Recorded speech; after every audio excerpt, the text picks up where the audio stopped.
Welcome to WAGONS West on Thursday, May 16th. StreamYard is once again giving us some problems tonight. We are not on Facebook, so you're not going to hear this. If you are, you can check out any of the other platforms, YouTube, Rumble, X, or LinkedIn. Anyways, here we go. Tonight I have a very special guest, the leader of Western Canada's federal party, the Maverick Party, Mr. Colin Krieger. I'm going to bring him on here. Colin, welcome, sir. Oh, it's great to be here. Thanks for having me. So, full confession, everybody, I consider Colin a friend. I know him personally. He lives in the same town as I do, or thereabouts. And I've had the pleasure of having lots of personal conversations with him face-to-face. And tonight we're screen to screen. So thank you for joining me on tonight, Colin. I appreciate you. It's really good to be here. Again, thanks. All right. So actually, if you guys, if you're not aware of who Colin is, but you are an audience member of the show, you may remember him from the Twitter space or the X space way back a few months ago called Friend or Fed, and he was on as one of the panelists, and we got to talk about some excellent things with some other excellent panelists. But tonight I have you all to myself, and I'd love to pick your brain about basically the political landscape in Alberta and Canada and even locally. And before we get started, maybe you can kind of give everybody an idea generally of who you are and maybe how you got into politics in the first place. Sure. So I'm here in my home today. So if you need me to speak up or perhaps even speak down, I hope that you'll let me know, TJ, just so that we're giving everybody the best listening experience that I can. So sounds good. Yeah. So my name, of course, is Colin Krieger, and I am the elected leader of the Maverick Party and have been for a couple of years now. How I got into politics? Well, maybe we'll go back a little bit further. Who am I? Well, I am a lifelong resident of Northern Alberta, born and raised several generations here, and this is my home. I feel as connected to this land as anybody, and so I've raised my family here. I have 4 kids of my own who are grown and out of the house, and my wife and I are actually involved in foster cares too. So we have foster children. So if we get interrupted somewhere in the middle of all this, I hope you'll forgive me, but we'll try not to go there. But they know that I'm cooped up here in my office and hopefully undisturbed. So how I got involved in politics? Well, I've always been involved in my interests, I guess. I've always been highly just interested in everything to do with politics ever since I was a kid, but never actually involved directly until 2020, in just before the election. And the Maverick Party, of course, was fairly new in those days. And a good friend of mine, another local gentleman, who just hit me up one day and said, "Hey, we need a candidate for our riding here for the Maverick Party. Have you ever heard of them?" And frankly speaking, as I've said before, I turned him down. Actually, I said, "No, thank you." Wise man. Yeah, but then another good friend approached me just a very short time later. I don't remember exactly, but it certainly was less than 2 weeks. And he said, "Colin, I don't know." And they swear they weren't colluding. They swear to that. But he approached me and he said, "Have you ever heard of the Maverick Party?" And I said, "Actually, I have." And he says, would you ever have an interest in running? Because we really need a candidate and we think that you should do it. And I thought, well, maybe if these two guys both think, maybe I should give it a second thought, which I did. And I ended up running in that as a candidate in that 2020 election in my riding, which is here in Northern Alberta, Peace River West Block. And, we had a really good time.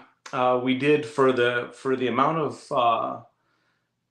time that we had in preparation, I think we did well, even though the numbers didn't come out, and obviously we didn't win, but it was still a very good time. And shortly thereafter, the interim leader, who at the time was Jay Hill, was organizing a leadership campaign, and he asked if I would be willing to be one of the ones that let my name stand.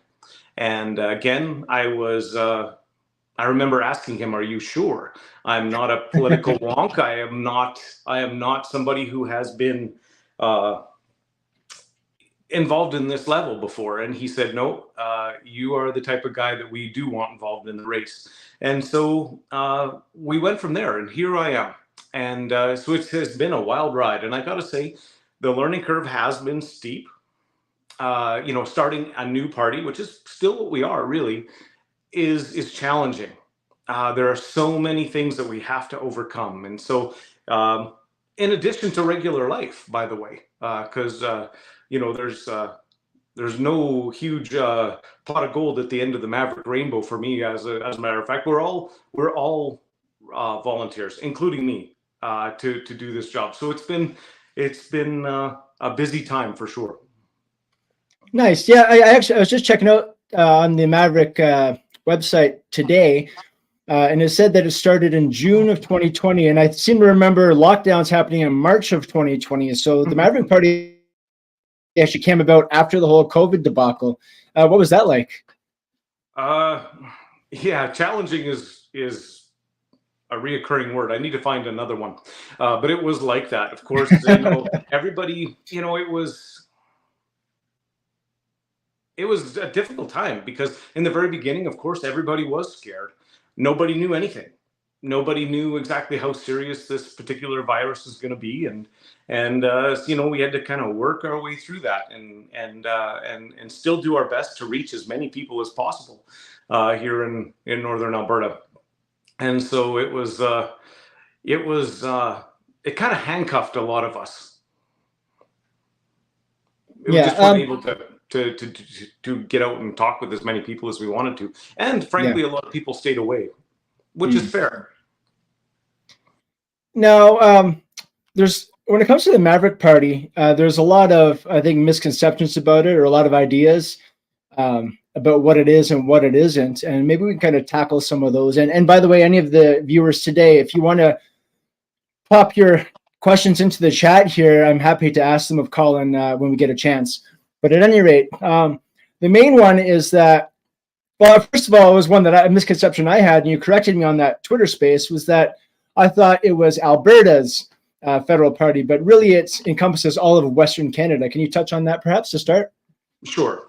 There's several built into that whole idea of who the Maverick Party is.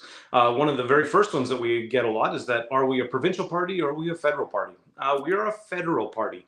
We are looking to have representation in Ottawa, Western Canadian specific representation in Ottawa, which is something I think that most Western Canadians would agree that we don't have currently. We have Conservative members of Parliament who are probably have been in the past the closest we could get to having a fair voice in Ottawa, but they're very muted.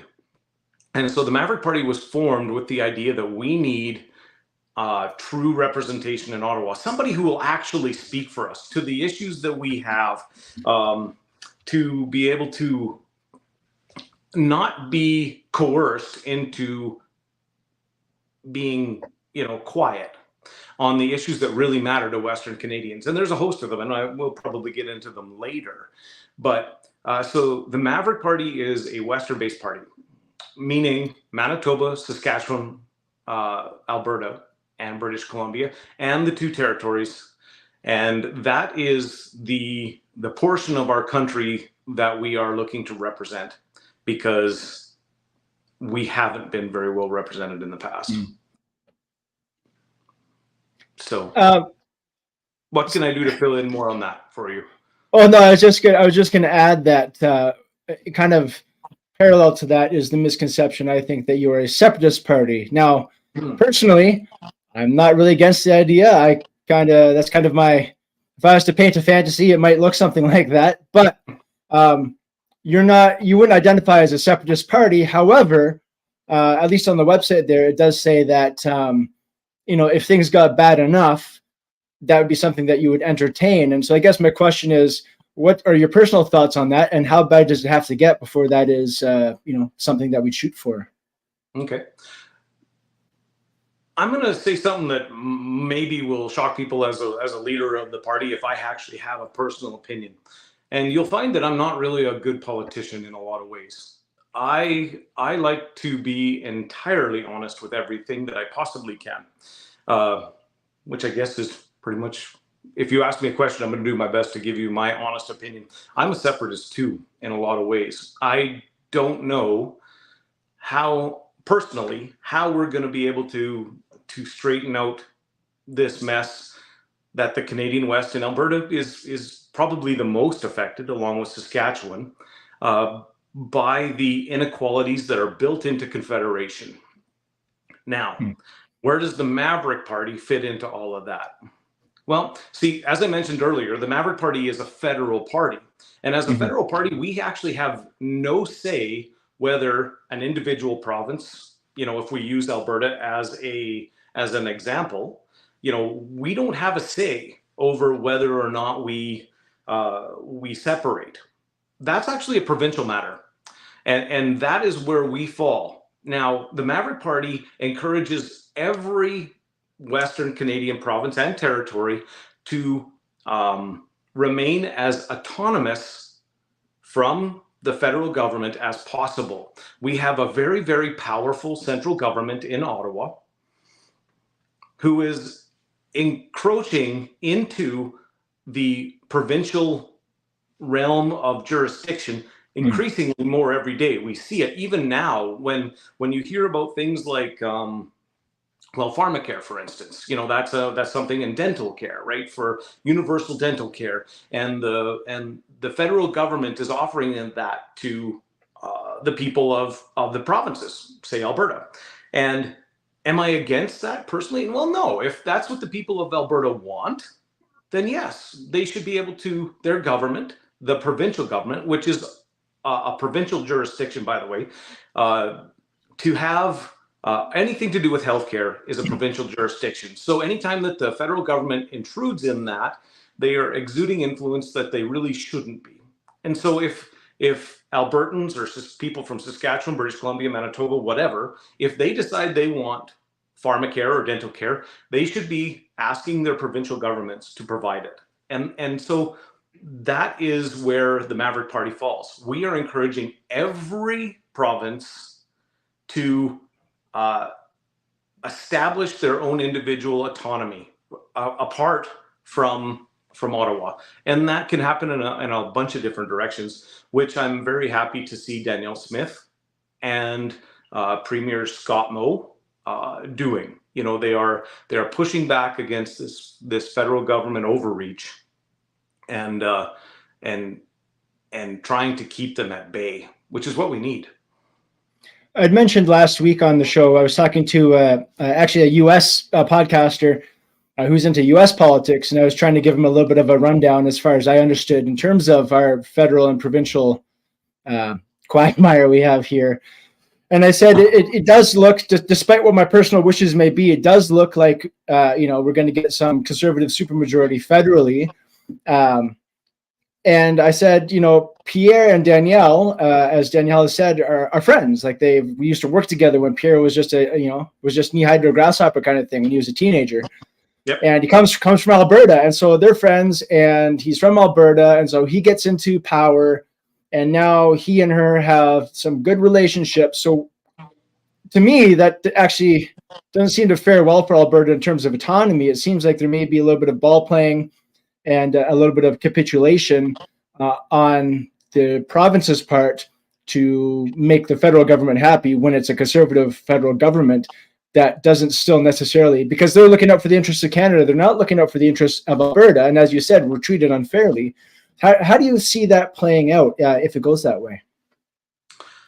Well, this is always the danger, right? When any government, federal government is what I mean, I guess, is going to be influenced by where, in a democracy such as we have here, is going to be influenced by where the most votes are. And if you live in Western Canada, you well know that those votes aren't here. Mm-hmm. The votes that the federal government needs reside in the southern parts of Ontario and Quebec. And that is where they are going to be protecting that voters base. They're going to make sure that they're happy. And that's what the problem is as a Western Canadian. Now, I'm not going to sit here and I'm not going to rag on, I'm not going to, beat on Pierre Poilievre. I don't do that. In fact, I hope that he wins. I want him to win because, frankly, another term of Justin Trudeau is something we just can't have. So I love the current polls. I love the fact that Pierre Poilievre has this massive majority in the polls right now. But, and this is the big but, as Western Canadians, we support our Conservatives at the polls, but as soon as those polls close, we seem to get forgotten. All of the massive problems that we face, the challenges that we face as Western Canadians are slid into a corner. Our MPs, our Conservative MPs, are forced to toe the line and not talk about these issues that we need them to talk about. And that's why we need the Maverick Party. What we need is another conservatively based, conservatively thinking party, Western-based party, that will hold the majority of the Conservative Party, hold their feet to the fire. That's what we need. You know, somebody who will talk to the pressing issues that we have, like how equalization is being enforced on us so unfairly, where that money is spent so unfairly, you know, how the Senate is configured so unfair, how the Supreme Court justices are chosen so unfair. We have all of these here issues, and yet they never ever get spoken about in the House of Commons. See, that's the thing. There's no will for that inside of the Conservative Party of Canada. But a Maverick MP, they're not leashed by the East.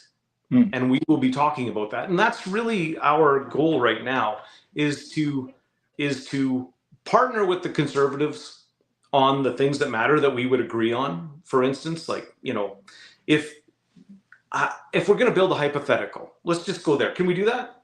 Yeah, please. Okay, so let's build a hypothetical.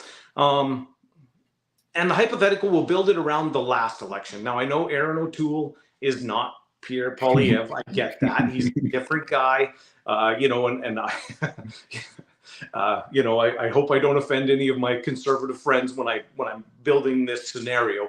But in the last election, you saw that Aaron O'Toole was slipping in the polls, right? And so what did he do?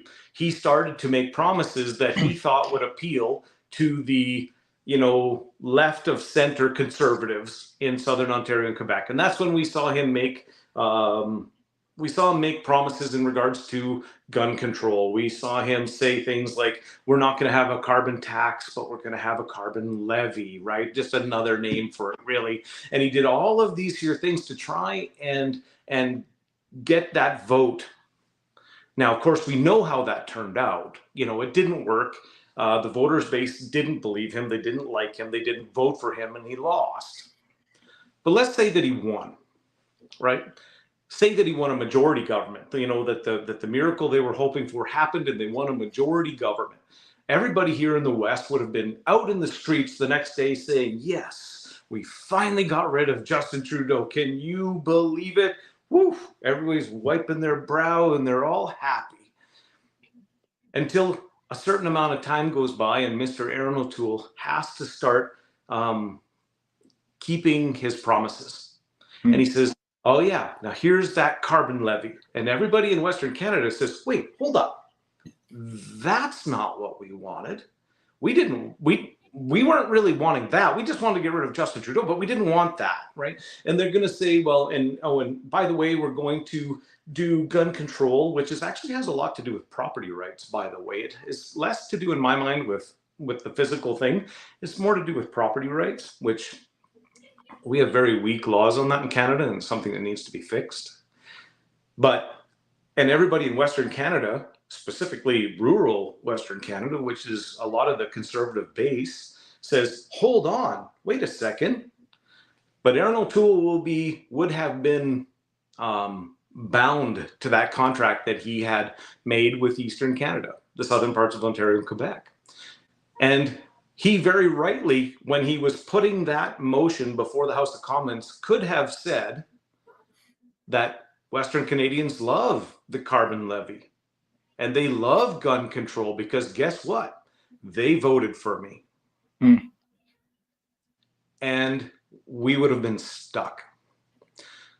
Now let's change the scenario a little bit more. Aaron O'Toole still gets his majority, his super majority, let's say, but there was even just one Maverick MP. Every MP gets a chance to speak in the House of Commons. Except every time that Maverick MP stands up, he speaks to the issues that exist in Western Canada.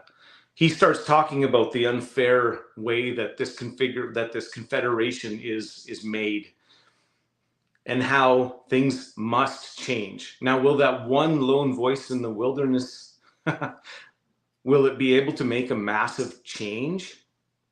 Probably not. But if you are the constituent and your MP for once is saying the things in the House of Commons that you wish that your MP would actually say, how does that make you feel as a constituent? At least my guy is saying the things that need to be said. Now, what does that do for all of the Conservative MPs that are in the surrounding constituencies? I would hope that the people in those constituencies would be phoning their Conservative MP and saying, man, I wish that we had voted for Maverick. Because at least he says the things that we want him to say. They're not sitting on their hands. They're not, talking about other useless subjects. They're actually saying and trying to do the things that we want them to do. And my guess is in the following election, they'll do very well. And that's my vision for the future is to try and give Western Canada a voice. There's 111 seats in Western Canada, or there will be. I'm not going to say we're going to get them all, but man, if a Western-based party could get 70 of them, we may never sit in the Prime Minister's chair. We may never be the captain of the ship, but we would control the rudder. Nothing would happen with our say-so.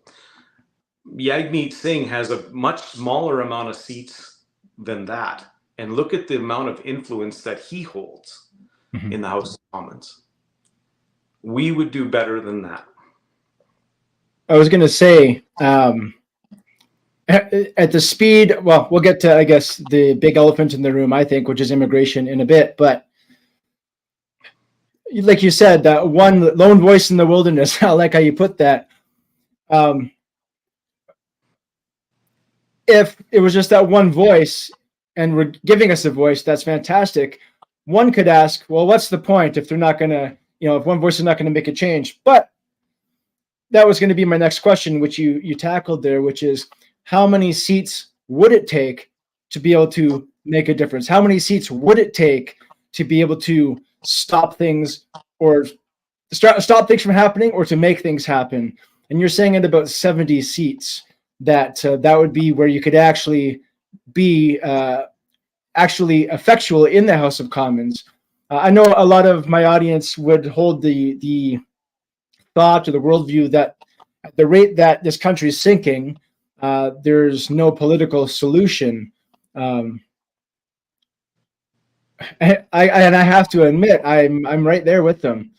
But if I could snap my fingers and there could be 70 Maverick MPs to be the opposition, or maybe even the opposition to the Conservatives, I don't know, to have that effect, then I would love to see that, and I love to support that. I guess because there's the other kind of aspect of this too is the People's Party, and they don't represent the West; they represent the populace, right? They're supposed to be the populist movement. But again, not representing specifically the interests of Western Canada. And just like any other federal party, would they not also be beholden to where the most votes are, which is going to be in your eastern provinces? Right. If the PPC could make a breakthrough into those regions, which is ideally what Maxime Bernier is looking to do, right? He wants to displace his former party masters, right? Because he was part of the Conservative Party for a long time, right? That is his goal, is to displace them with a different brand of conservatism. And frankly, a lot of their policies are good policies. I'm not going to sit here and try and say that they're not. In fact, some of the Maverick Party policies and theirs are very similar. But again, it's, can the Western Canadian trust a nationally based party in a system that is dependent on large voting blocks? You can't. You simply can't. And if anybody says differently, I would simply have to point back at about 120 years or 115 years of history. At 100, Alberta became a province in 1905. And it didn't take long before Western Canadians in general at that time realized that there was something smelly in the fridge and that things were not turning out as rosy as we were hoping they would. And maybe we had given away too much. And this is the problem with the People's Party of Canada, is how do we ensure that they fix the issues that need to be fixed? In fact, see, I have this occasionally, and it happened to me when I was on. I've told this story before, and if you're watching and you've heard this story, I apologize. I hate to waste your time, but when I was on my way back from the convoy in Ottawa, and I did go, I was there for almost the entire thing. I went with the convoy, and I basically ran out of time, and I missed the end. Somewhat to my disappointment, I guess. Some of my friends are glad I wasn't there.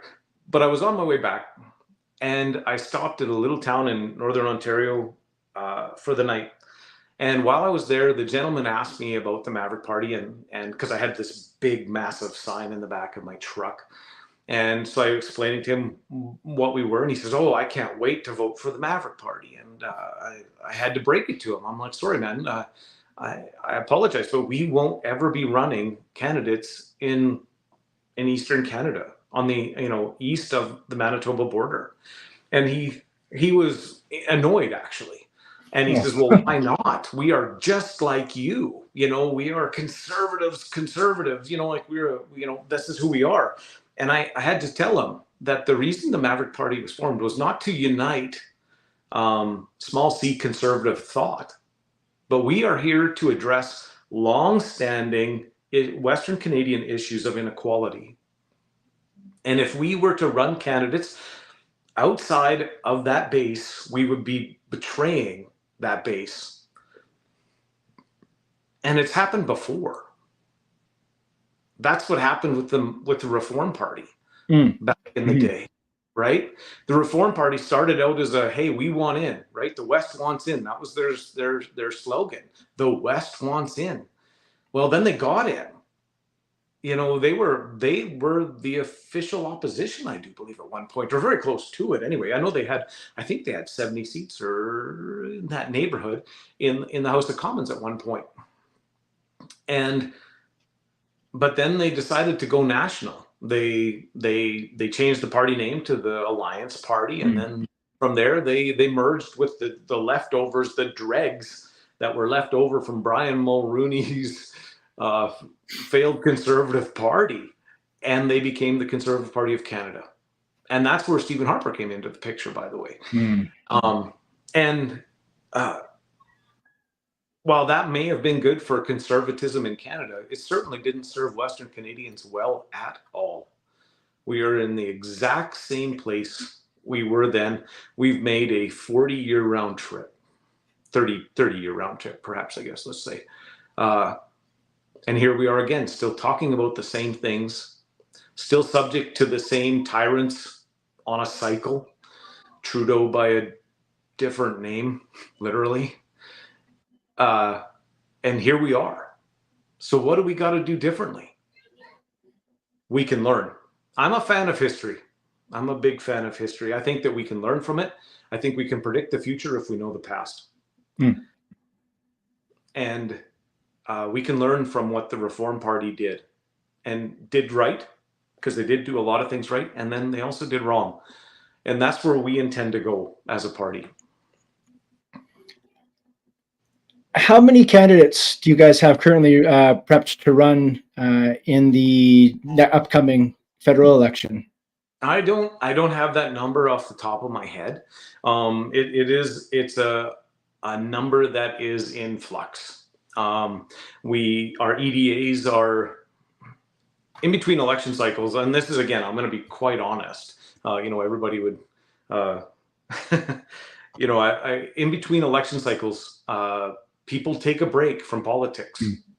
And so it's quiet a lot of times, and everybody has their own lives to live. And so it is quiet. So that's what we're working on right now, is filling out our EDAs. And by the way, if you're watching this and you like the idea of having a Maverick candidate in your riding, you can go onto our website, Maverick Party, the Maverick Party website, and you can get our email, and you can find out if you have an EDA board in your riding. And if you do have an EDA board, you can go to them and you can find out who your candidate is, and you can decide how and when you could get involved. That's what ultimately, that's how any grassroots organization starts, is through regular people getting involved, going to their local associations, their EDAs. If you're not familiar with the term, that stands for, and it's an official Elections Canada designation that stands for an electoral district association. And so every riding will have one for every party. So, your Conservatives would have their own EDA, and the Maverick Party will have their own EDA. And so you would get involved there and work at getting a candidate, getting him out there, getting your riding to know him or her. By the way, I say him, please forgive me if that, to me, that goes without saying. But so many people get tripped up by that stuff these days, which is irritating, actually. You say it a lot kinder than I say it. You're a very kind person. Thanks. My wife, anyway, no, we won't even go there. But so what we do is we want our local EDAs to find their candidates and then support them. We have a platform to run off of, and we find our candidates that believe in that platform and that want to see the vision that we have for Western Canadians, and then take that to their riding in the next election and start spreading the word. Getting out into their different communities that are inside of that riding, and it's basically campaigning before the actual campaign starts. And so that's what we're looking for, is for people to do that. Now, I checked today just to see who the competition in this riding, because you would be my MP if we voted you in, because you live, like I said, you live in my town, you're my riding.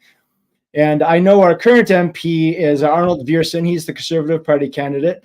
And I checked for PPC, and there was Randy Wissenalt or something like that ran in 2021. However, there was no clear evidence that he would be running again. So as of right now, there's no official listing for the PPC candidate of this riding. But let's just pretend there is.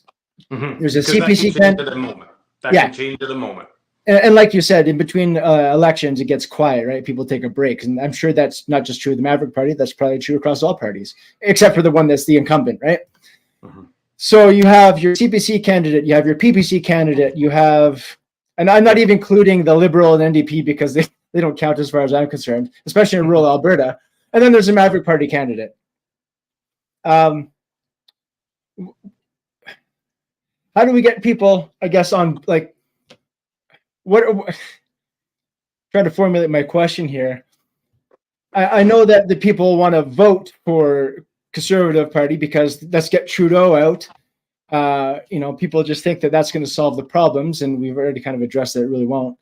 The PPC, I think, like you said, has great policies, and I was at one time a member when they first started, really supportive of them. I actually, back when I first woke up to politics in Canada, I wanted to vote for Kevin O'Leary as the leader of the Conservative Party. So I bought a membership of the Conservative Party to vote for Kevin O'Leary.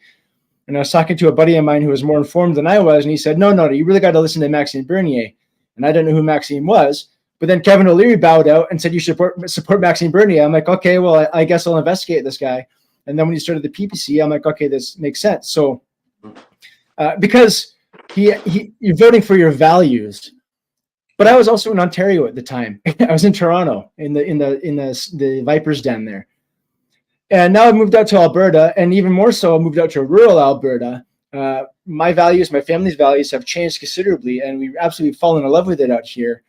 And, the Maverick Party would echo my values. So I can foresee there'd be people out there that would worry that maybe a vote for Maverick would be a vote split, right? Like, what would you say? No, I just think, sure, maybe it's a vote split. So the Conservatives really shouldn't run a party out here at all because they're going to split the Maverick vote. But what would you say to that vote split? And kind of if we're staging it as you have these three choices, because again, any conservative person is not going to vote for the Liberals, not going to vote for NDP or Green Party, but they're going to vote for one of the conservative-minded parties, which I see there's three. How would you tackle that issue? What would you say to them? Vote splitting. Oh man, we get hammered with that one. Even inside the party, we talk about this. How do we counter this narrative? Because it's very easy for that insinuation to be thrown out there that you are jeopardizing something extremely important if you vote for this little party. You are potentially going to ruin the country if you vote for the Maverick Party, because what if we lose that riding and we split the vote and the Liberal candidate, or the, heaven forbid, the NDP candidate slips up the middle because you split the vote.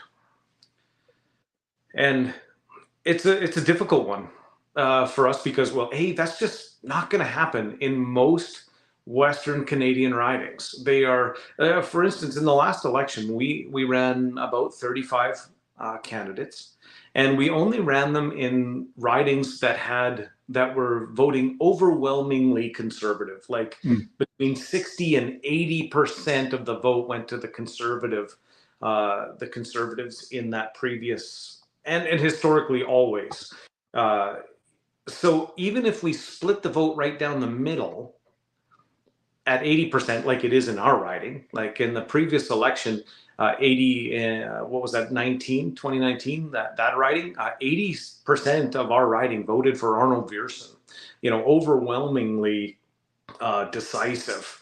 So even if we split that vote right down the middle and we both take 40%, the NDP and the Liberal, there's zero hope that they would get in. And I made this point during the election. Actually, it was in the debate. It was an all-candidate debate in our riding here. And I made that same statement. I'm like, I'm sorry that even if we split that vote right down the middle, the Liberal and the NDP have zero chance.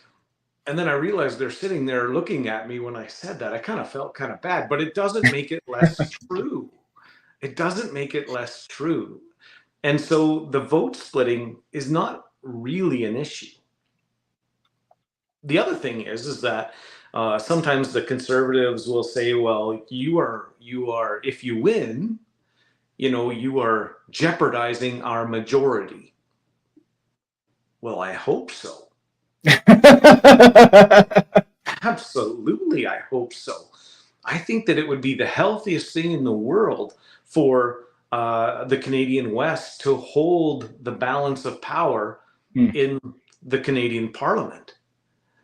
For instance, if, like I started to go into this before, if we're sitting in the House of Commons and there's enough Maverick MPs there, and the government, the hopefully provincial government, hopefully the Conservative government, the Conservative government tables the budget and says, we're going to balance the budget, every Maverick MP is going to support that bill. Of course, that's what we need to do. We are for fiscal responsibility. I don't believe we have an earning, we have a spending problem, not a taxing problem in Canada. We need to balance our budget. We need to live within our means. We need to look for the places that we've wasted our money and cut them out. So, of course, the Mavericks are going to support the government, and we're going to pass that bill. But if as happened with the previous Conservative leader, Aaron O'Toole, if he says, oh, now we're going to bring forth a carbon levy, the Maverick MPs are going to stand up and say hard no. No, we don't believe that that's the way we should go at all. We do not believe that carbon taxes are a force for good and make any difference on the environment. There are better ways that we can work towards ending pollution than a carbon tax. And we can talk about that later if you'd like to. But, so we would be able to withhold the permission that a majority government would have in the interests of Western Canadians. Things like Bill C-48, which is the West Coast tanker ban, would never have passed, right? The Bill C-69. Now, these are both Liberal bills. I'm not saying that Poilievre would have passed these bills, although I don't know. Maybe he would. I don't know. But Bill C-69, which is the No More Anything Act, or No More Pipeline Act, I guess, whatever.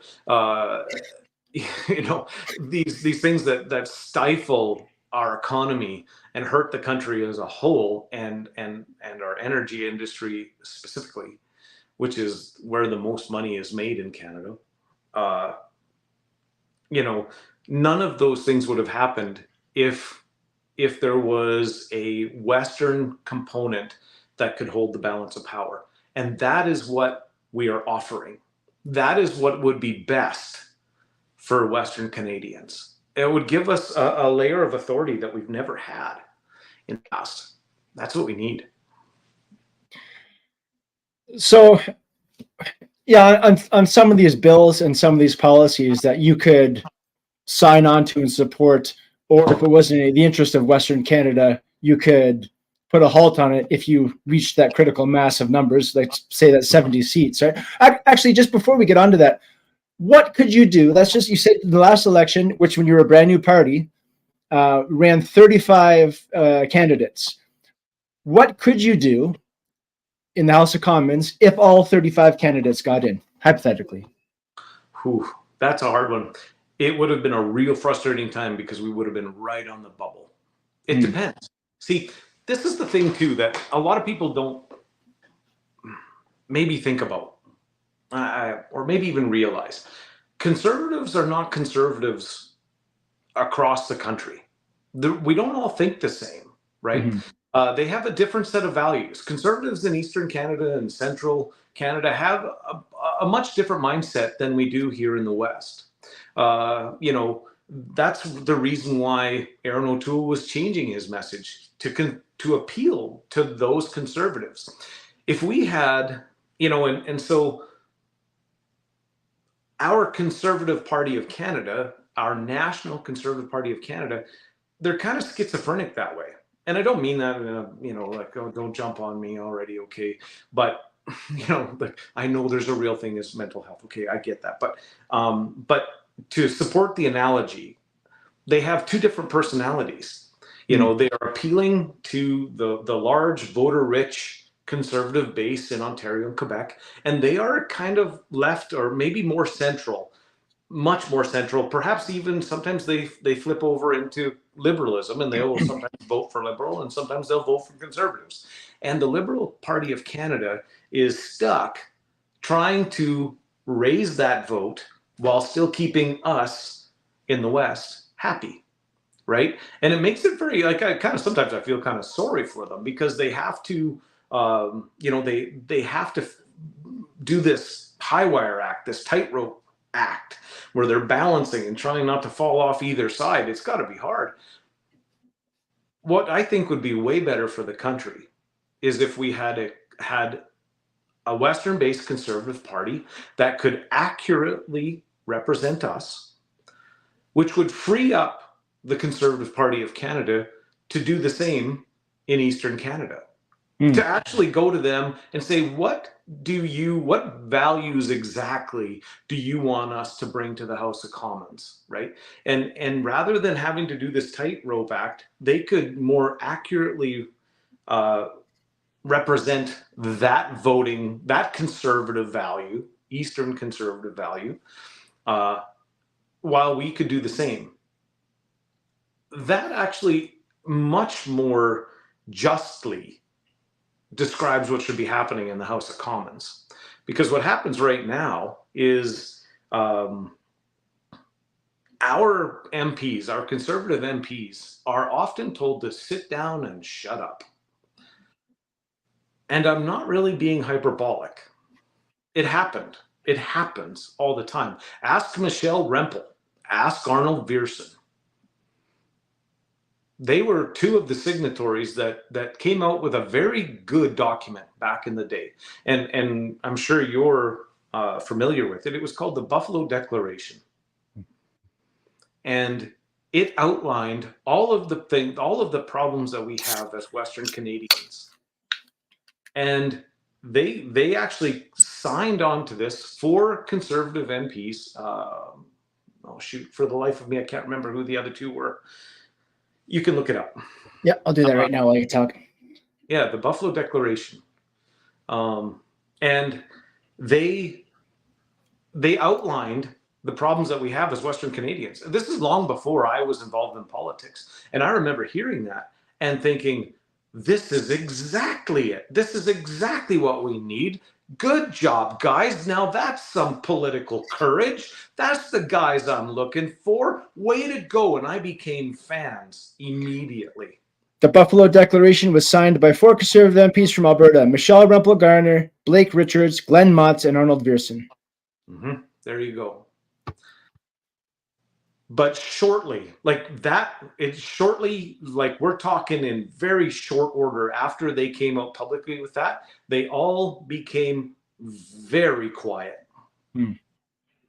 It went away like a fog in the morning on a hot summer day. That whole message immediately disappeared. And you know what happened? They were offending Eastern conservative voting sensibilities.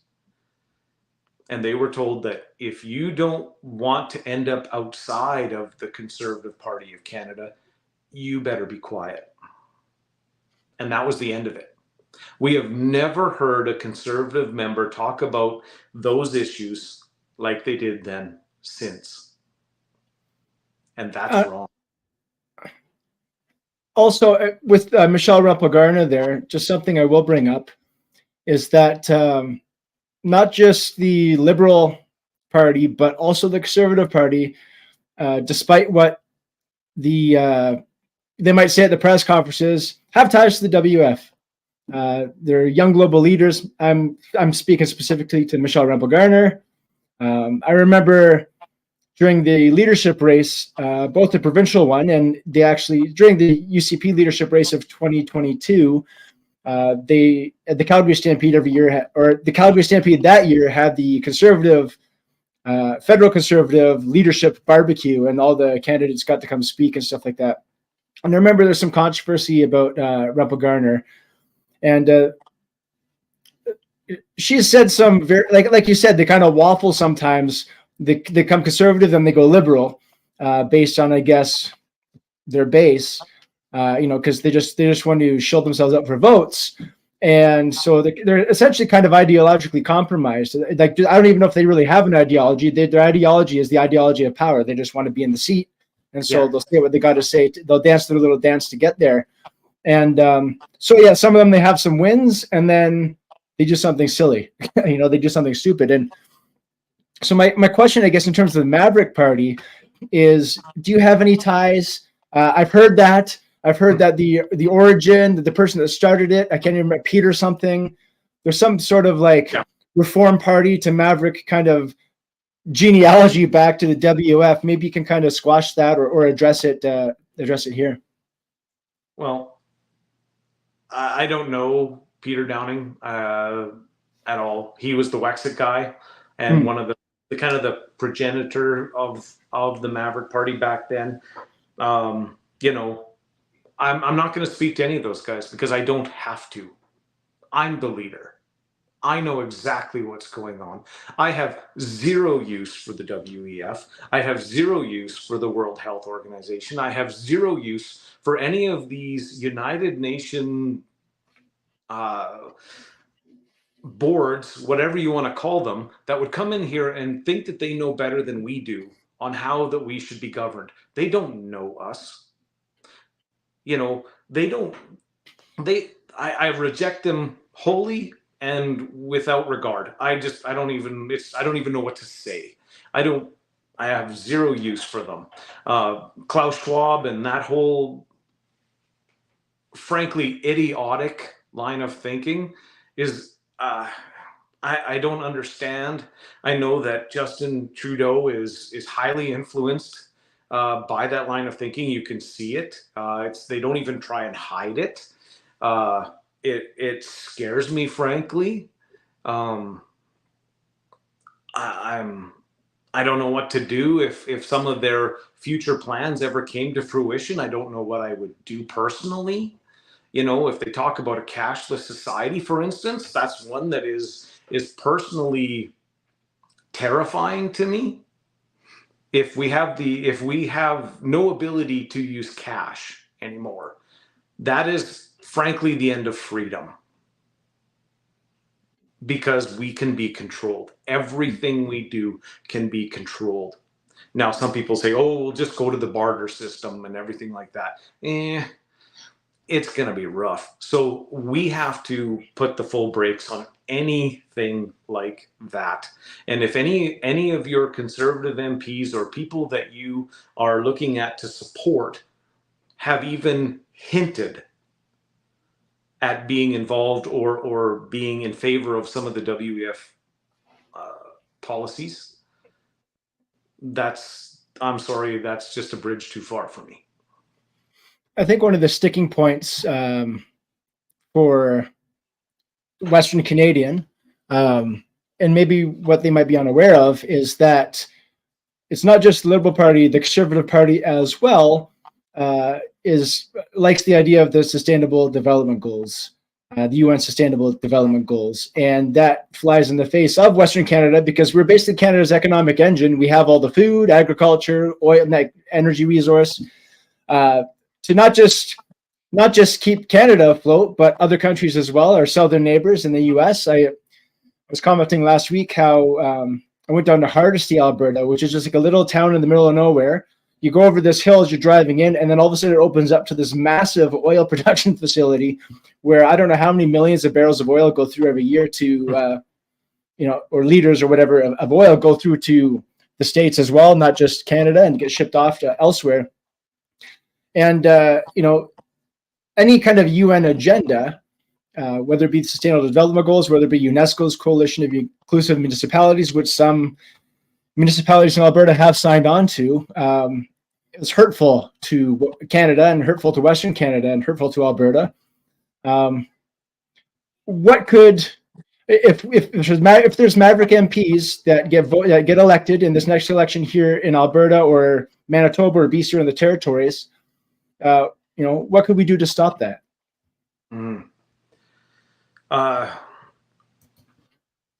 Of course, we're bordering on the whole idea of what is climate change, right? Or the climate change agenda, right? Where the theory, and really that is indeed what it is. I'm sorry, it's still a theory that human industry is causing the acceleration of our climate into a warmer, drier, less hospitable, more with more natural disasters or whatever, right? All the apocalyptic thinking, and that is still indeed a theory. I'm not going to go into that. Frankly, I don't need to, because rather than talking about carbon dioxide like it's a pollutant, I would just rather talk about pollution. Straight up. How do we get our skies cleaner? How do we do that? You know, and I think the one thing, like, no Albertan, certainly no Albertan that I know, I don't care what side of the fence you sit on politically, whether you be a liberal, NDP, or conservative, you know, says, boy, when they wake up in the morning and they go outside and they say, man, I wish we had more smog. You know, I wish that we had air like Los Angeles. That would be so. Nobody says that. That's just stupid. I'm sorry. But so if we're going to acknowledge that, and we're going to say that that the world shares its air, you know, it's not like Canadian air stays in Canada or Chinese air stays in China. You know, what's happening all over the world right now because of the energy crisis that's being caused by war and other things is the world is increasingly burning more coal. And coal is, now there are ways to clean up, and I know some of my supporters will be quick to point out that, you know, that there are ways to clean up coal too. And we should be exporting that technology for sure. We should be, obviously.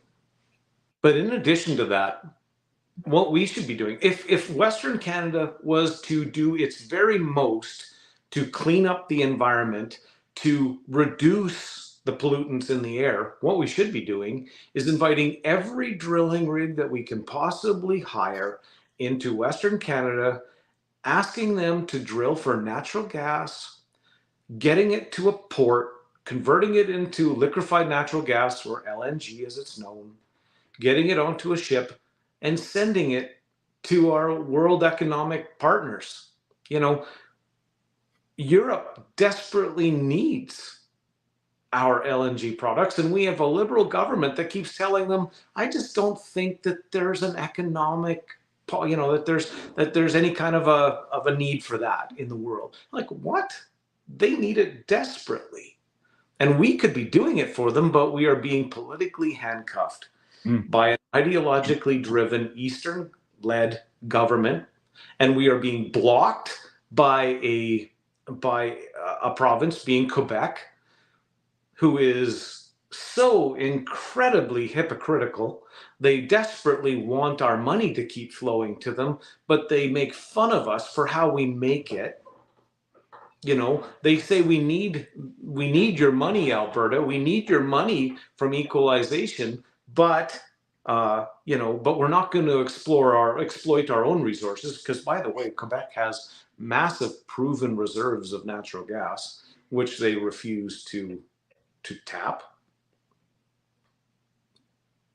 It's annoying. So what we should be doing is that if we are actually going to be looking to care for our environment, we should be displacing the dirty fuels that we have today with clean burning natural gas. As a, you know, even I think Germany was the one that coined it as a transitional green energy. You know, I work for an oil field company. I know exactly how hard these oil companies need to, by legislative force, they have to care for their environment. They have to exploit this resource, not just economically, you know, but also from an environmental standpoint. We are number one in the world for how we harvest our natural resources. And I take no exception to anybody who say any different. Like, I can't. Like, we do a fantastic job of that. So and I see it every day. So that is what the Maverick Party's point of view is on climate change. We should be supplying the world with natural gas and getting rich while we're doing it, by the way. Nothing wrong with that. Right? You know, I'm not going to sit here and pretend that poverty is noble, you know, somehow noble. You know, we have a whole generation of young people today that are unsure if they're ever going to be able to buy a house. You know, that used to be the way that you could measure if you were in the middle class, is if you could own your own house. We can't do that anymore. You know, lots of kids don't think they're ever going to get there. If we had a fully functioning Western economy, there would be no shortage of high paying jobs. That would overnight solve most of the problem. But we are being interfered with by an ideologically driven Eastern government. If we can look a little bit broader than just the West for now, because you mentioned young people not being able to buy a home. Like, I'm 43 years old and we're still renting. Like, we're that, you know, it is what it is, and lost a career because of the mandates, you know, back then. But you know, that's in the past now. But here we are in Alberta, and in Alberta, there certainly is a lot more opportunity to buy a significant amount of land or property for a tenth of what it's going to cost you. For like, you'll get a small home in a suburban neighborhood in Toronto for like $1 million, $800,000.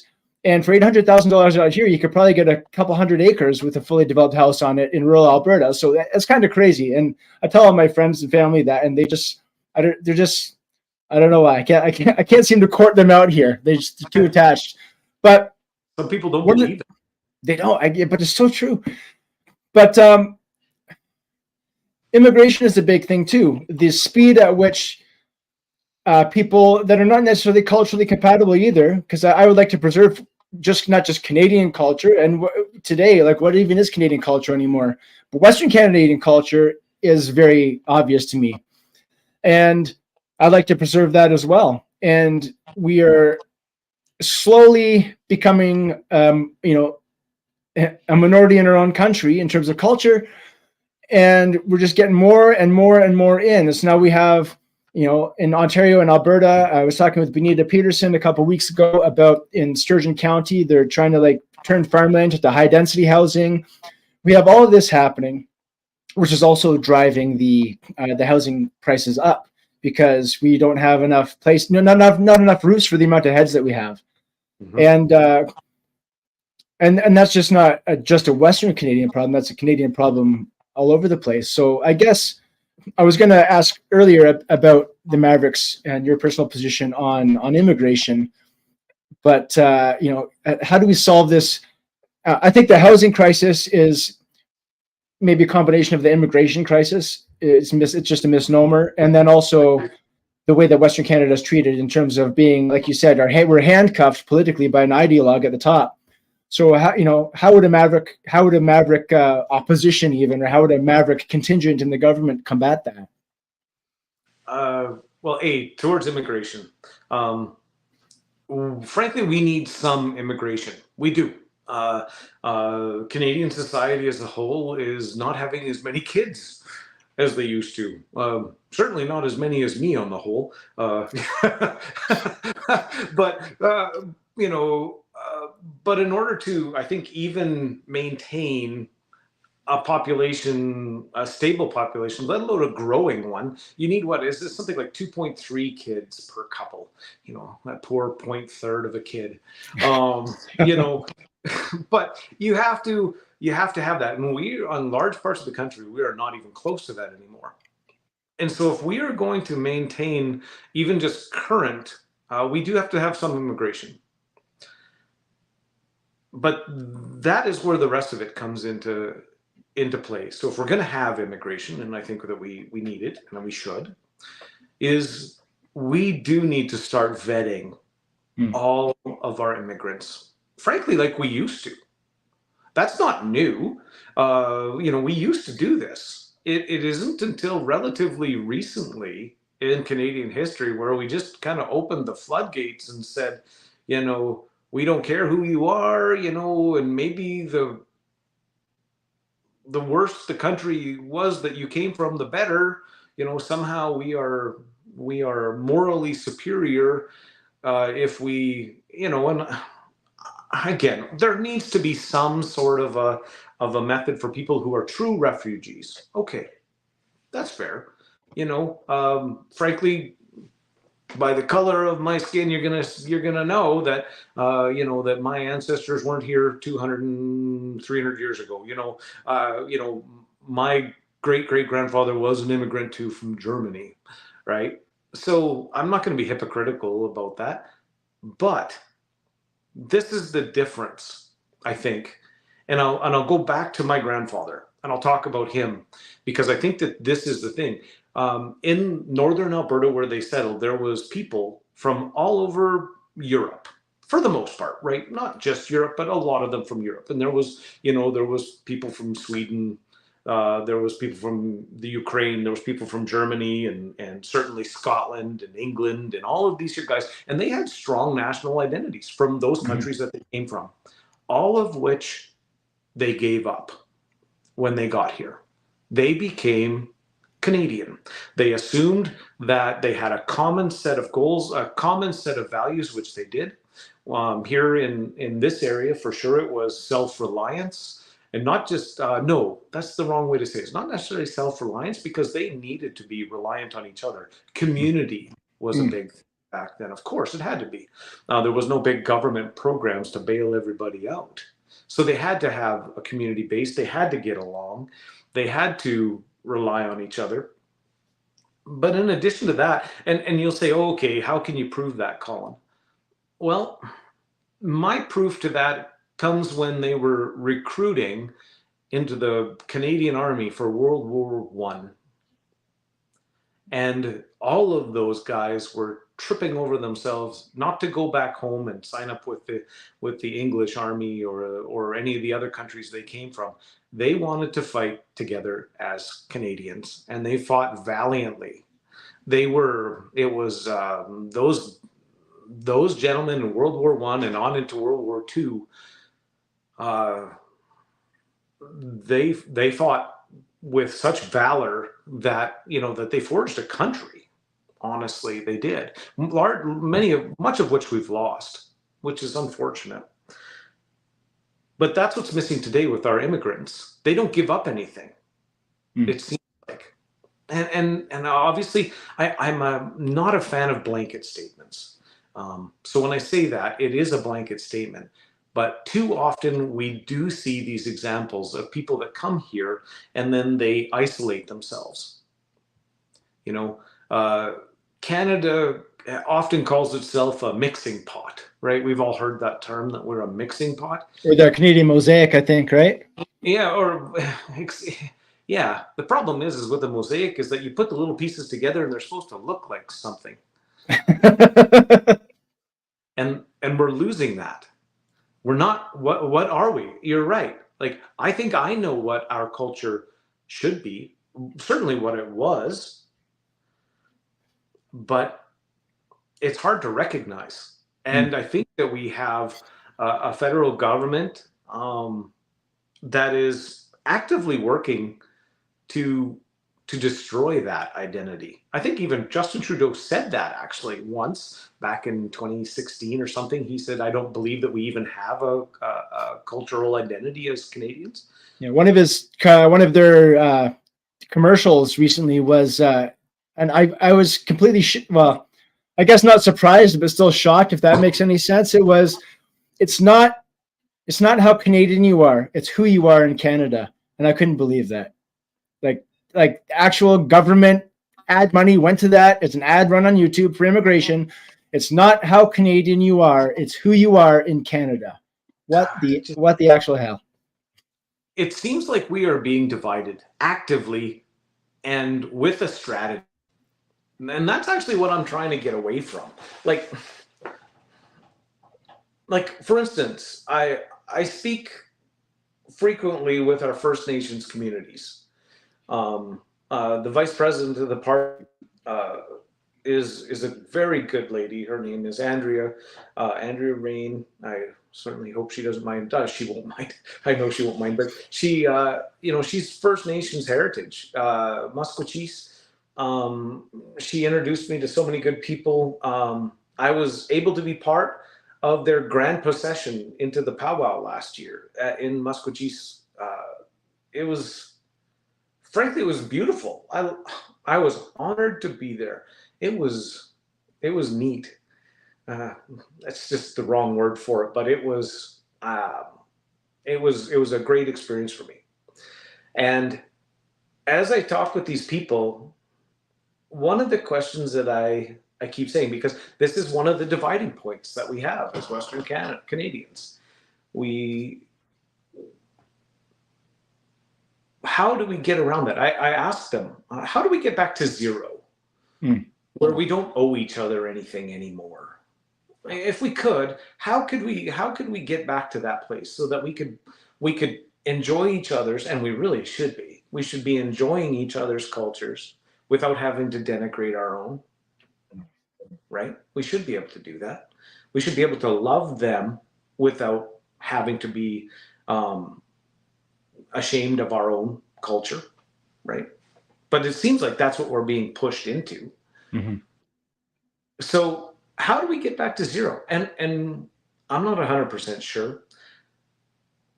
But when I put that to some of these First Nations people, they're with me. They're like, yeah, we want to be part of the future. Because that's what if I had to build a word picture, I'd say, like, yeah, we put our arms around each other, we face the future, and we walk into it together. You know, we work with all of our partners, no matter where we are, for the good of everybody. And we say things like, hey, let's build a port in Churchill so that we can export our natural gas globally without interference from Ottawa. You know, and they're like, yeah, we want that. Let's do it. Let's look at how we can do this safely, environmentally cleanly, without risking things unduly. And like, yeah, let's do it. You know, how do we get out of this divisive nature that is permeating our society? You know, and it's on so many different things. We see it with the gender wars. Oh my goodness. Let's not do that anymore. There's so many special interest groups. Sometimes this isn't a Maverick Party policy, and this is perhaps me just musing out loud. What would happen if we just eliminated every special interest party, every special interest lobby group? What would happen? I don't know. Would it be better or worse? I wouldn't lose any sleep at night. I'd sleep just as fine. Right? I don't know.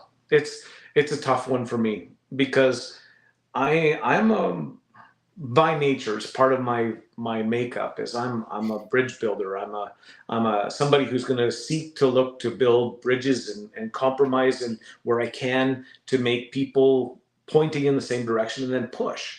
Let's go that way. That's what I want to see. And I think that's what happened a generation ago, or well, actually more than a generation ago now, in Western Canada.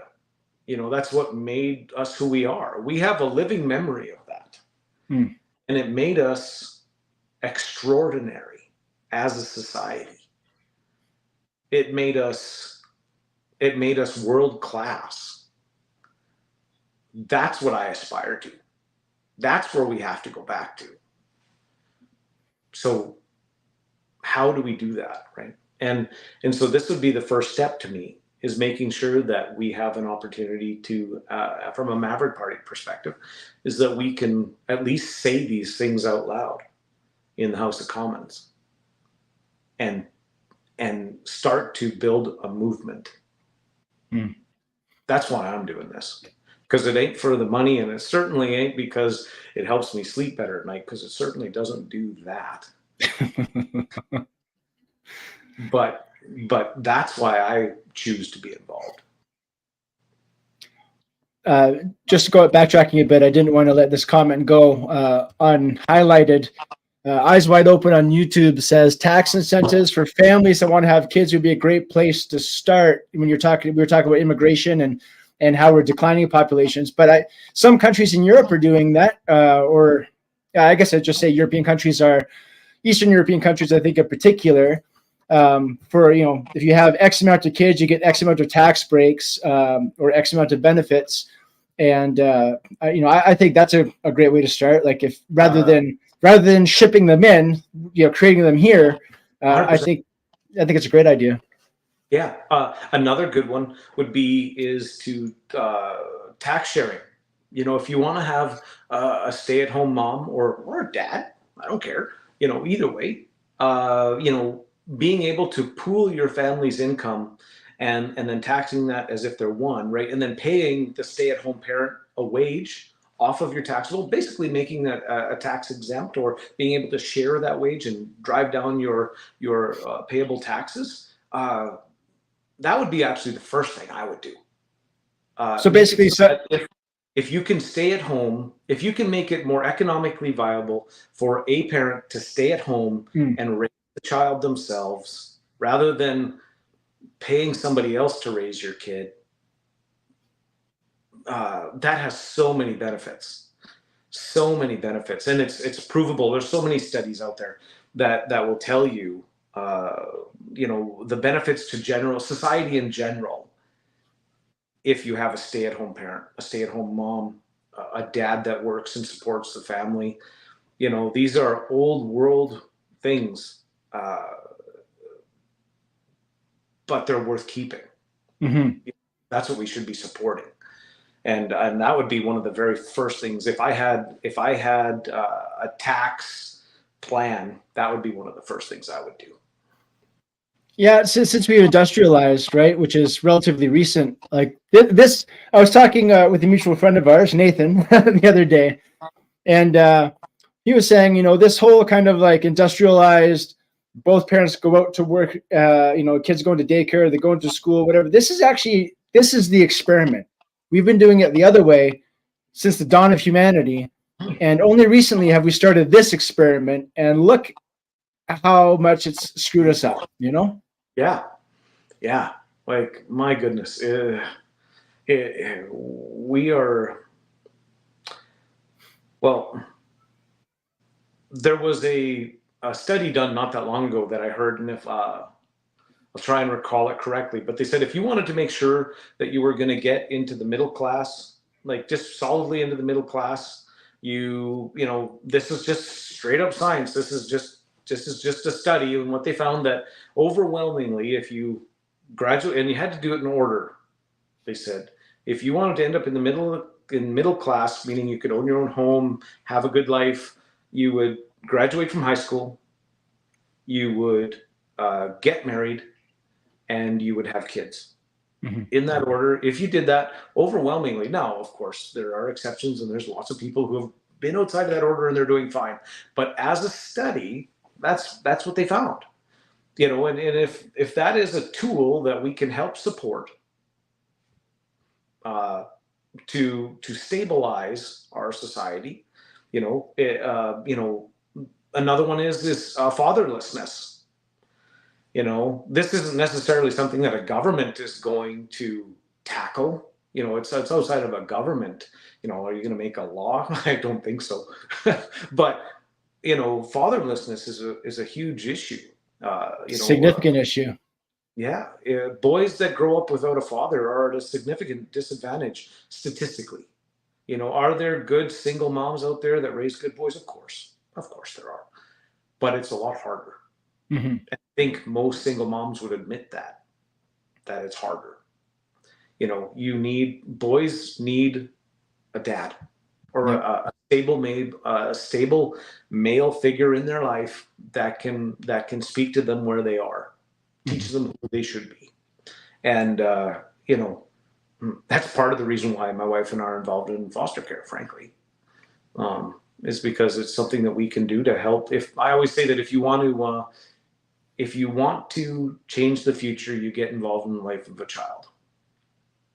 And so, from a government standpoint, anything that we can do that enables that to happen is something that benefits society in general, right? It decreases incarceration rates. Mental health issues decline. There's so many different things that would be better for us as a society if we help the family unit. And that would be something that's core to my own personal value system. And I think it it stands to reason. Like, it's just common. It should be common knowledge and common sense. You would we were kind of ragging on Quebec a little bit, and rightfully so. I'm not no apologies here. Because of their hoarding of their natural resources, when they want us to, they want us to give over our money and our resources, but they want to keep theirs. And they have, and I don't understand the entire history of why they have such a powerful voice in Ottawa, why they're guaranteed a certain amount of seats, etc. But in a lot of ways, and I've heard this in the provincial politics, but as a federal party, because there's the Parti Québécois and there's a Bloc Québécois. One's provincial, one's federal. I never can remember which one's which. Yeah. But they do a great job. Now, granted, again, they have more seats at the table, but they do a great job of looking after their own.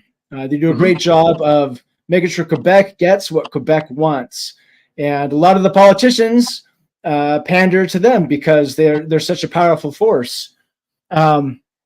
I think the Maverick Party could probably, or I guess my question to you, I think the Maverick Party could adopt some of their strategies, I guess, to represent Western Canada in the way that they represent Quebec. My question is, what do you think the Maverick Party could take from that?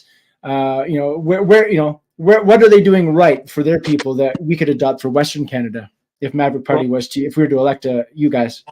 It's kind of funny. I used to say during the election, I used to say frequently, I used to say, I used to be angry at the Bloc Québécois, but now I'm just jealous because honestly, they have done a great job at protecting their province, using the tools at their disposal to get what they want, to steer things to their way. And we in the West have not done that very well at all. Historically, and there's you could get into why that is. That would be a massive rabbit trail. But you're right. That's where we need to be. That is indeed what the Maverick Party is seeking to do, is to give ourselves that amount of say. And one of the things, and this was a critique, I suppose, of the Conservative Party of Canada was not that long ago. Elections Canada was doing a review of the current demographics of the country and deciding if there needed to be any shifting of the electoral boundaries. And they found in the middle of all that Quebec actually, according to their demographics, which is slowly declining, that and in the West it is increasing actually, that 2 seats, that Quebec actually deserved, I think it was 2 less seats, and there was, I think, 4 or something in Western Canada to be distributed. I think 2 of them were in Alberta, and of course the Bloc Québécois stood up and said, over my dead body, basically. I'm paraphrasing. They didn't say that, but they're paraphrasing. They said, we're not doing it. We are Quebec. We are important. We are, distinct. We are, and they go into all of these here things, and they raise a stink, and then they get it put to a vote. My critique of the Conservative Party of Canada comes at that vote. Out of all of the Conservative members that voted on that, the ones that were in Quebec, of course, you expect them to vote in favor of Quebec keeping those 2 seats. You expect that. What I didn't expect was that there was, I think, 4 MPs from Western Canada that actually voted for Quebec to keep those 2 seats from inside of the Conservative Party of Canada. One of them was the member from Dawson Creek, Bob Zimmer. One of them was Earl Dreeshen from Red Deer. Candice Bergen, who was the interim leader at the time, voted for Quebec to keep those 2 seats. Why?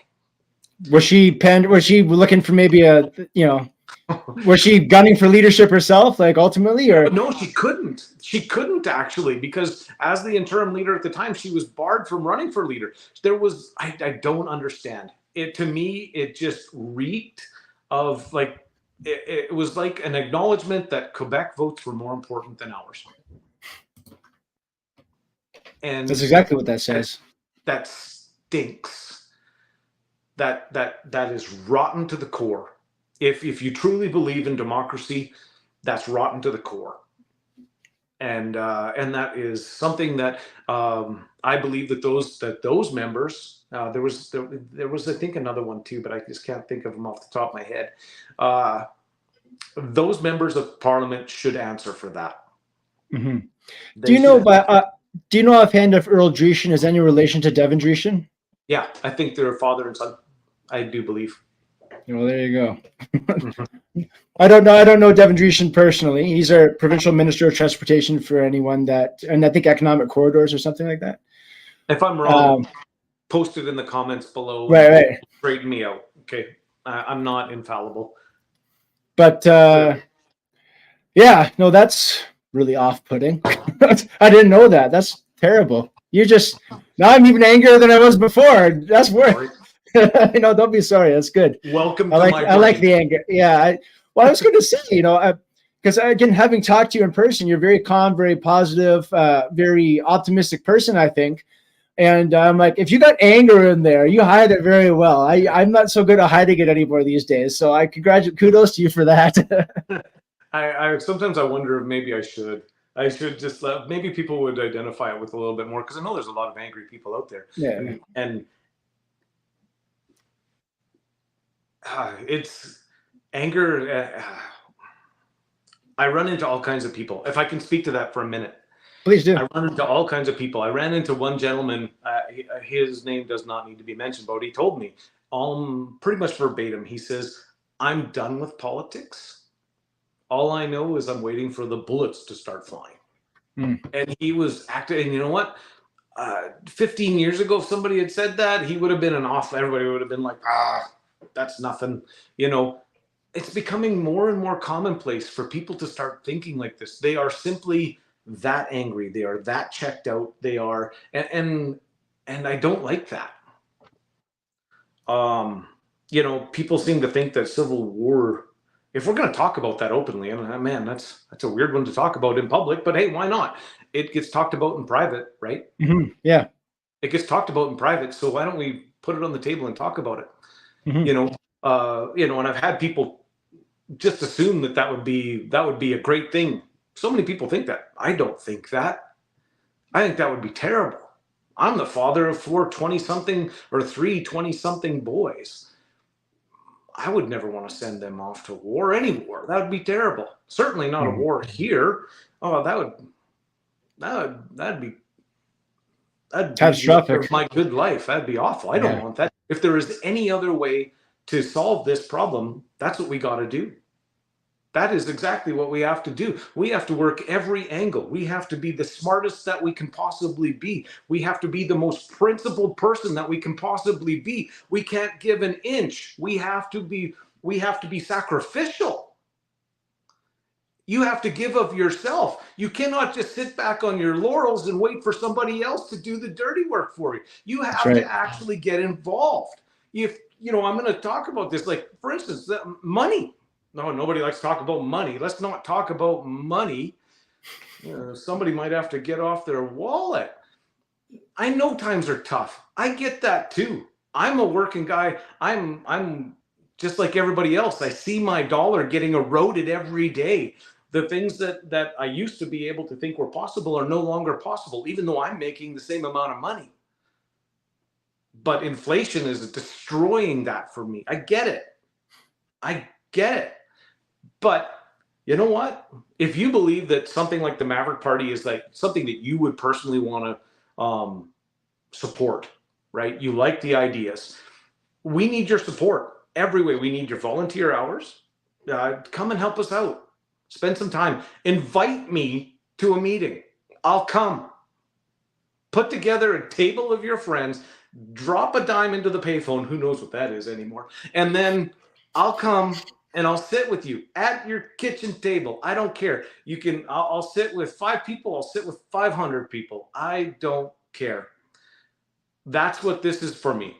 I'll do that. Nobody pays me for my gas.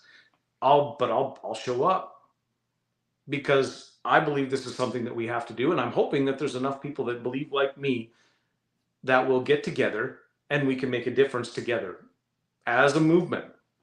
You know, what we've been doing is not working. We need to change. We need a different strategy.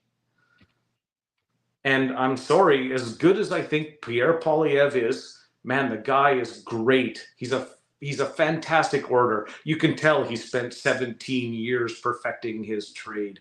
Yeah, no doubt. Done. He's great. But he's going to do nothing for Western Canada. Mark my words. Consider your words marked. I agree. He can't. I don't even care if he wanted to. He can't. The Senate will remain an ineffectual patronage appointment body of garbage that will never be the sober second thought that it was meant to be. It'll never turn into Triple E, which is what we need. You know, some people say, oh, just get rid of the Senate. No, it has a real thing. We should be using it. Man, if we had the Senate, it would help us out a lot in the Canadian West. You know, so many people don't understand what the Triple E Senate was meant to be. The Triple E Senate would have, if it were able to be achieved, it would be great for Western Canadians because, you know, well, the Triple E means is that it's equal, meaning that every area, geographical area of Canada has the same amount of representatives, not based on population, just by geographical area, right? So, you know, Southern Ontario might get 2 members and Northern Ontario might get 2 members because it's a big spot. You know, Alberta would get 2 members, Saskatchewan would get 2 members, even though, you know, they have varying population densities. That would be equal, you know. The second E would be that they would be elected. That'd be awesome because, like any political guy, you should be able to fire them. You know, you got to be able to, but not this lifetime patronage appointment. That's just ridiculous. You know, they have to be scared for their jobs. If they're not doing their jobs, we need to get in there somebody who will. That's elected. That's smart. We should do that. Then the other thing is of course it just has to work. It has to be, you know, equitable. It has to work. And if we could do that, that would make a massive difference for us. But as it is, change, we have to do something differently. Yeah. But rant complete. No, that's good. I like the rant. We needed to hear it. It's going to pop up your party website there on the screen here, maverickparty.ca. So people can get a hold of you here. Yes. They can get you around the kitchen table. They can drop, there's a contact form. They can drop an email, give you a call, whatever the case is. They can check out your party platform. It's pretty thorough there, what the platform is. And there's a blog there as well, where there's updates all the time. And I'm just going to say, as Colin said, there's 111 seats in the House of Commons representing Western Canada. And in the Maverick Party's first election in 2021, they ran 35 candidates. So that's what, 40 something candidates left. I'm not good at quick math, as you can tell. Spots that are not, they don't have representation right now, and they need good people. And this was one of my criticisms of the People's Party of Canada under Max. And again, I love the policies. Like I said, I became a member. I really wanted to support them. And but in their hurry to become a federal party and to have people in seats and have people in their electoral district or their ridings, I think that that vetting process and the quality of candidate was a little bit suspect in some, not in all cases, but certainly in some cases. And you know, so I'm just trying to say that if you are a solid person, you're a good person, that you have the good values, and you do want to, if you like what you heard on this interview, reach out. Maybe you would consider putting your name forward to run to give Western Canada the change that it needs. Mhm. And I guess that's all I'll say. If you want to add to that, please do. I was so proud of our candidates that we had in the last election. Like we said, yeah, we had 35 candidates. So, we were selective. And I was proud to be amongst that crowd. We were the only party out there that didn't have at least one candidate that was, uh, experienced some sort of a aha gotcha moment by the media, right? We were the only party out there, and they were looking. I'll guarantee you, it's not like we got a free pass. It spoke volumes to the carefulness that our leadership had at the time of picking our candidates. And frankly, none of them were previous political people. They were just good people, who wanted to make a difference, and I was proud to be amongst them. And that's exactly what we're looking to repeat. We will not, I'm not a big fan of just paper candidates. And frankly, that is indeed what happened with the PPC at times. And they ended up with some, I don't need to bash them, but they did end up with some that were not the best candidates. And frankly, I'm glad that they didn't get elected. So I hope that the people are understanding me in that they can trust us to try and find people, because ultimately it is about proper representation, right? It's so much so actually that and it's in our website and you can go and read about it, but we do have an obtainable journey through recall. And that's part of our ethos. It's on the website, where it'll describe how we will be the only party out there who can do an obtainable journey through recall, which isn't obtainable right now pretty much anywhere in Canada. Certainly you can ask Mayor Gondek in Calgary there. It would have taken more votes to get her out of power than it actually did to put her in power for that to work. And so we have gone to the trouble of making sure that we will have a system of recall that's obtainable. If you really are unhappy with your maverick representative, you will have a way to get rid of them. And we'll be the only, and frankly, if I'm hoping, if that ever did happen, for instance, if that ever did happen and you're like, Mr. whoever, or Mrs. whoever is not doing their job, and this is frankly has happened in different levels of government where people have been elected and then have not done the job. You should not, as Joe Citizen or Jane Citizen. See, I'm getting better at this. So that you can, you shouldn't have to wait 4 years or whatever the remainder of the term is to get rid of them, right? We should be able to do that. Now, my hope is that because we've proven our integrity, that we have provided this path to removing an inferior candidate, that if we find a better one, that you'll vote that one in, knowing that we are the only ones that gave you that option. Yeah, good point.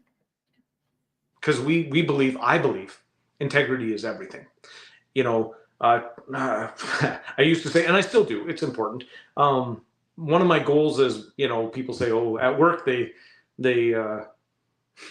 given me a nickname at work. They call me Preacher, because once I get started, it's like I'm preaching. They won't stop. So they call me Preacher at work.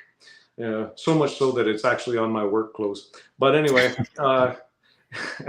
but I want it so that people don't want to spit when they say politician anymore. Like so many times there's a negative connotation to that word. Oh, you're just a politician.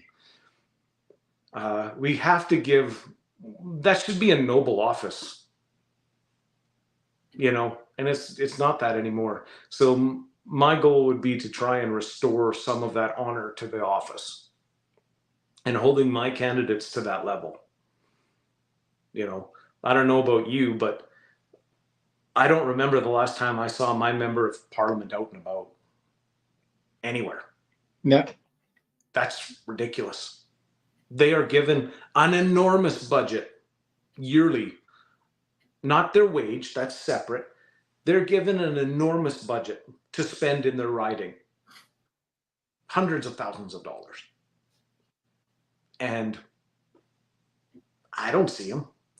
That won't happen with the Maverick Party. Our guys will be required to get out there and meet with their vehicle, with their people, get in their vehicles, do whatever you got to do to get out there, and so that your people, your 110,000 people, know who you are and know who to come and complain to. Because frankly, that's what's going to happen. True. We accept it. That's part of the job, you know. But if you don't like that, then you shouldn't be a politician. No. That's you're in the wrong job, you know. So that's what we have to do. It's important. If anybody out there watching has any questions for Colin, please do put them in the chat there, wherever you're watching. I'm happy to ask them. We've only had a couple comments today. And there was that good point from Eyes Wide Open there about the tax incentives for families. That's great. If anyone does want to get involved with Colin, where can they, or get involved or reach out to you for any reason whatsoever, how can they get a hold of you directly? Okay. Everybody get a pen. I'm going to ask you to text me, not to phone me. But here's my phone number. I'll do this because, you know, if I don't get back to you right away, forgive me. But I'm going to give you my personal phone number. So grab a number, grab a pen if you need to. My cell phone number that I carry with me all the time is 780-524-8807. And like I said, if I can't get back to you myself, I will read it. If I can't respond myself immediately, I may get one of my team to get back to you, but I will do my best to make sure that everybody that calls gets a call back or gets acknowledged. Awesome. Colin, I really appreciate you coming on today. It was an honor to talk to you and to pick your brain a little bit more in depth than in our normal kind of passing by. Yep. And yeah, no, I'm just really happy to hear what you had to say. I'm really encouraged to support the Maverick Party, federally moving forward. And yeah, so just excited to have you on. I really appreciate it. I think you brought some great value, guys. If you thought you got some value out of this, please do consider giving some support to the Maverick Party. You can support the stream as well if you'd like to. buymeacoffee.com/tjkennedyphoto. I do have a bit of a coffee addiction, so help me there. And again, I don't get paid for this. This is just out of the love and joy for it, but do appreciate the support, anybody out there. Every Thursday night, we are here at 6 o'clock Mountain Time, 8 o'clock Eastern, if you're watching from the East. Next week, Colin, I got an exciting guest on. I have Jeff Widener on, and he is the photographer responsible for the Tiananmen Square Tank Man photo of the student standing in front of the tank. So I'm excited to talk to him. So as a photographer, that's pretty cool. Wow, that's historical, man. Yeah, that is exciting. Oh, wow. Iconic photo, and I got a hold of him, and he's coming on, so that's going to be great. And just for all my guests that have come on the show here on WAGONS West, I really do appreciate your time. Colin, you're no exception. I really appreciate your time to sit here and chat with me for a couple hours. And I just really think, want to bring the people to the audience that I think they need to hear, and you're one of those voices. So once again, thank you very much, sir. It was absolutely my pleasure, and again, we have a relationship outside of this medium here, and so I'm so grateful that we have this opportunity to talk and reach out, and I hope we do it again. Awesome, appreciate you. Thanks, guys, for tuning in. I'll see you next Thursday. Yes, sir. Bye for now. All right, that's us. We're done. Wow. Yeah. That was a hoot, man. I say.